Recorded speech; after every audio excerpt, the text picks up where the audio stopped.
আপনি যদি কখনো গুগল প্লে স্টোর বাদ দিয়ে কোনো ওয়েবসাইট থেকে ক্রোম, টিকটক বা অন্য কোনো অ্যাপ ডাউনলোড করে থাকেন, তাহলে এই ভিডিওটি শেষ পর্যন্ত অবশ্যই দেখুন। কারণ মাত্র একবার ভুল জায়গা থেকে একটি অ্যাপ ইনস্টল করলেই আপনার ব্যাংক অ্যাকাউন্ট, বিকাশ, নগদ এমনকি ক্রিপ্টোকারেন্সিও মুহূর্তের মধ্যে হ্যাকারদের হাতে চলে যেতে পারে।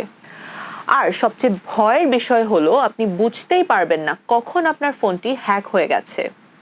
চলুন পুরো বিষয়টি সহজভাবে জেনে নেওয়া যাক।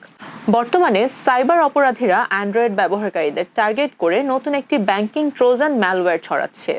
এর নাম রকারোল। প্রযুক্তি বিষয়ক ওয়েবসাইট ব্লিপিং কম্পিউটারের তথ্য অনুযায়ী এই ম্যালওয়্যার একবার ফোনে ঢুকে পড়লে 200টিরও বেশি নির্দিষ্ট করে 217টি ব্যাংকিং ও আর্থিক অ্যাপকে টার্গেট করতে পারে। শুধু ব্যাংকের ইউজার নেম আর পাসওয়ার্ড নয়, আপনার ক্রিপ্টো ওয়ালেট, ব্যক্তিগত তথ্য, এমনকি ফোনে টাইপ করা সবকিছু পর্যন্ত চুরি করতে পারে। কিন্তু প্রশ্ন হলো, এই ম্যালওয়্যার ফোনে ঢোকে কিভাবে? সাইবার নিরাপত্তা প্রতিষ্ঠান জিম্পেরিয়াম বলেছে, হ্যাকাররা দেখতে একদম আসল গুগলের মতো ভুয়া ওয়েবসাইট তৈরি করেছে। সেখানে লেখা থাকে গুগল ক্রোম ডাউনলোড কিংবা টিকটক ডাউনলোড।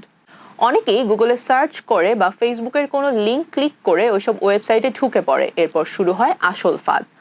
আপনি যখন অ্যাপ ডাউনলোড করতে যাবেন, তখন আপনার সামনে এমন একটি সতর্কতা আসবে যা দেখতে হুবহু গুগল প্লে প্রোটেক্টের মতো।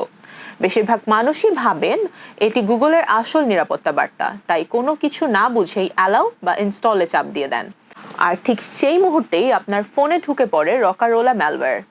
এরপর কি হয় জানেন? এই ম্যালওয়্যার আপনার আসল ব্যাংকিং অ্যাপের মতো দেখতে একটি নকল লগইন পেজ তৈরি করে। আপনি ভাবছেন নিজের ব্যাংক অ্যাকাউন্টে লগইন করেছেন, কিন্তু বাস্তবে আপনার ইউজার নেম, পাসওয়ার্ড, পিন সবকিছু সরাসরি চলে যাচ্ছে হ্যাকারদের সার্ভারে।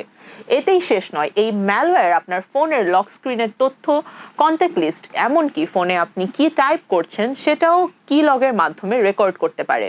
সবচেয়ে ভয়ঙ্কর বিষয় হলো, ব্যাংক যদি সন্দেহজনক লেনদেনের জন্য এসএমএস পাঠায়, সেটিও আটকে দিতে পারে এই ম্যালওয়্যার। এমনকি ব্যাংকে থেকে যদি আপনাকে সতর্ক করার জন্য ফোন করা হয়, সেটিও বাধাগ্রস্ত হতে পারে।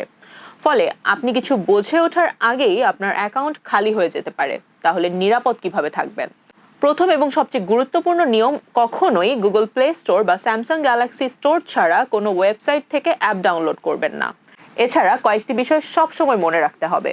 অপরিচিত কোনো ওয়েবসাইটের ডাউনলোড লিংক ক্লিক করা যাবে না। ফোনে গুগল প্লে প্রোটেক্ট চালু আছে কিনা সেটি নিয়মিত দেখে নিন।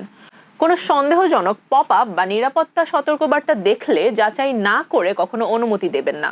প্রয়োজনে একটি নির্ভরযোগ্য অ্যান্টিভাইরাস ব্যবহার করতে পারেন। আর যদি মনে হয় আপনার ব্যাংকিং অ্যাপ অস্বাভাবিক আচরণ করছে, তাহলে দেরি না করে সঙ্গে সঙ্গে পাসওয়ার্ড পরিবর্তন করুন এবং ব্যাংকের সঙ্গে যোগাযোগ করুন।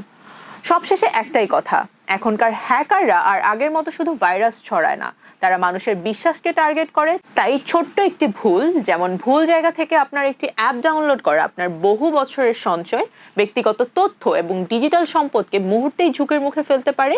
তাই আজ থেকেই সাবধান হন আর এই তথ্যটি আপনার পরিবার ও বন্ধুদের সঙ্গে শেয়ার করুন। কারণ সচেতনতাই এখন সাইবার অপরাধের বিরুদ্ধে সবচেয়ে বড় সুরক্ষা।